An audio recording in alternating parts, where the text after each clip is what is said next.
जंगल में बारिश का मौसम था। कई दिनों से बारिश रुकने का नाम ही नहीं ले रही थी। यही वजह थी कि सभी पक्षियों के घोंसले में भोजन की कमी होने लगी थी। टुन्नी चिड़िया अपने बेटे के साथ भूखी ही बैठी थी। मम्मा, आज मुझे बारिश अच्छी नहीं लग रही है। आप बारिश से कहे कि रुक जाए वो।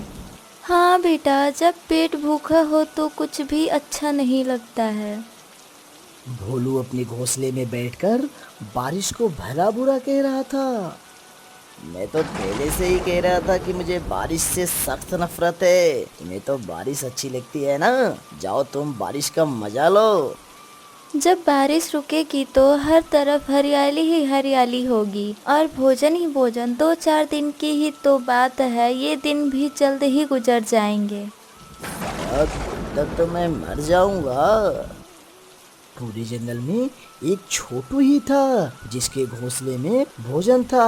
उसने दूसरे पक्षियों का भोजन चोरी करके जमा किया था।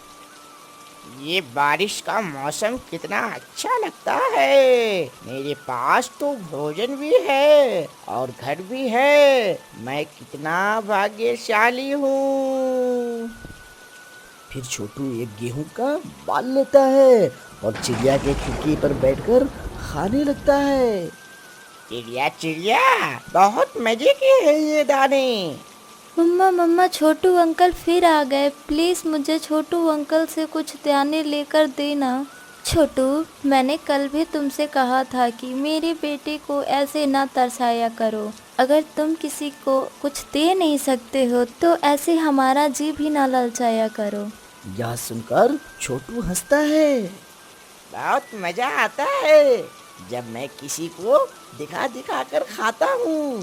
पूरे जंगल में तो मेरे ही पास भोजन बचा है। बाकी सब तो भूखे भूखे ही है। मैं कितना भाग्यशाली हूँ। फिर ये कहकर छोटू अपना दाना खाकर वहां से चला जाता है। रात हो गई थी और बारिश पहले से भी तेज थी। पेट भर कर छोटू खराटे ले रहा था। वह गहरी नींद में सोया हुआ था। मम्मा, क्या पहले भी कभी इतनी तेज बारिश हुई है? हाँ बेटा, मौसम आते जाते रहते हैं। बरसात के बाद बाहर जरूर आती है। आप देखना, जब बारिश रुकेगी तो हर तरफ भोजन ही भोजन होगा। यह सुनकर लाडो एक लंबी सांस लेती है और अपनी मम्मी के साथ सो जाती है। चिड़िया अभी जाग ही रही थी कि एक जोर की आवाज सुनाई देती है। ये आवाज़ कैसी थी? सब ठीक हो? मुझे तो ऐसा लग रहा है कि किसी पक्षी का घर टूट गया है। मुझे बाहर निकालो, मैं यहाँ हूँ। मैं दरवाजे के नीचे दब गई हूँ। अरे तुम चिंता ना करो, मैं अभी दरवाजा खटखटाता हूँ। फिर भोलू बहुत ही मुश्किल से अपनी पत्नी को बाहर निकालता है। उनका घर पूरी तरह से टूट चुका था। अब हम कहाँ जाएंगे? मुझे तो कुछ समझ में नहीं आ रहा है। चलो हम चिड़िया के पास चले जाते हैं। चिड़िया ने अपना घर नया बनाया है, उसका घर मजबूत है। भोलू और लूसी चिड़िया के पास जाते हैं और दरवाजे पर दस्तखत देती है और चिड़िया दरवाजे खोलती है। लूसी बहन, आप और इतनी बारिश में? चिड़िया, हमारा घर टूट गया है। चिड़िया उन्हीं घर के अंदर ले जाती है। थोड़ी देर बाद मिठू तोता भी बाहर आता है। अरे चिड़िया चिड़िया, जल्दी दरवाजा खोलो, मेरा घोंसला हवा में उड़ गया है। बेचारा मिट्ठू भी बेघर हो गया। चिड़िया दरवाजा खोलकर मिट्ठू को अंदर बुला लेती है। लगता है ऐसी बारिश में कोई घर नहीं बचेगा। सब घर टूट जाएगा, सब घर खत्म हो जाएगा। मिठू भैया, मैं आपको छत तो दे सकती हूँ, पर इस समय मेरे पास खाने को कुछ नहीं है। मेरे तो बेटी भी कल से भूखी है। चिड़िया बहन, मुझे सब पता है कितने दिन से बारिश हो रही है। खाने को क्या मिलेगा चिड़िया बहन? छोटू मेरे सामने बैठकर मकई का भुट्टा खा रहा था। मैंने मांगा तो आगे से ठेंगा दिखाकर भाग गया। बहुत दुष्ट है वो कौवा। वो सब ऐसे ही बैठकर रात गुजार रहे थे। सुबह हो जाती है।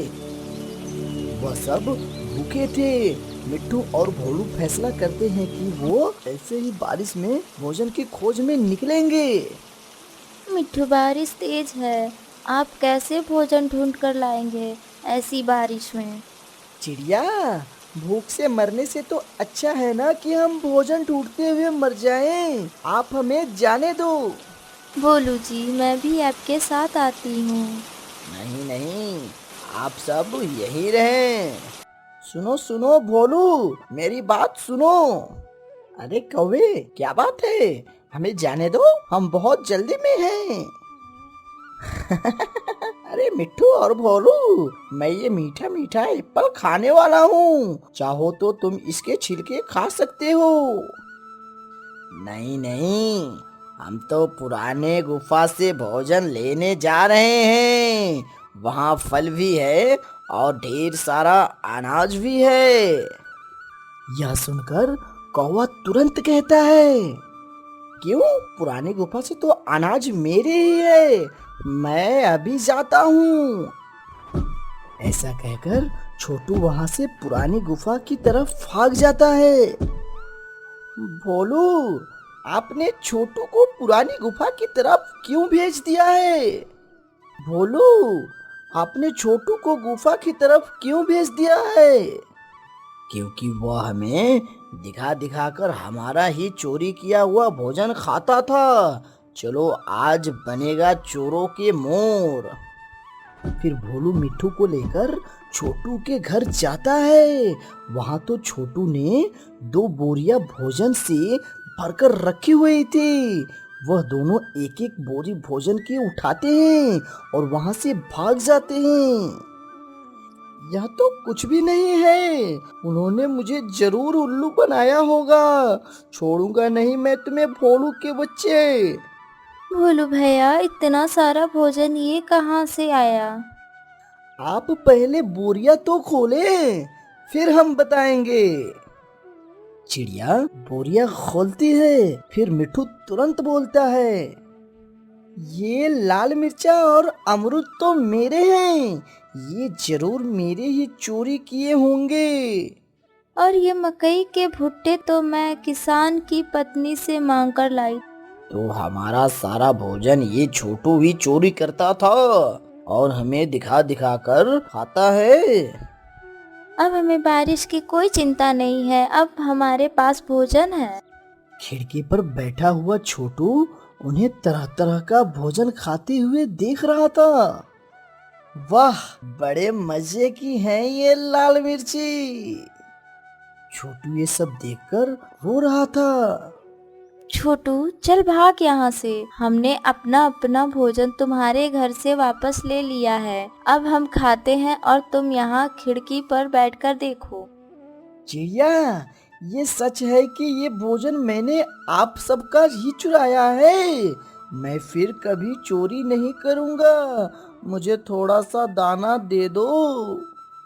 फिर चिड़िया छोटू को एक गेहूं का बाल दे देती है और कौवा वहां से भाग जाता है। वह सब मिलकर सूखी सूखी भोजन खाते हैं और बारिश के मजे भी लेते हैं।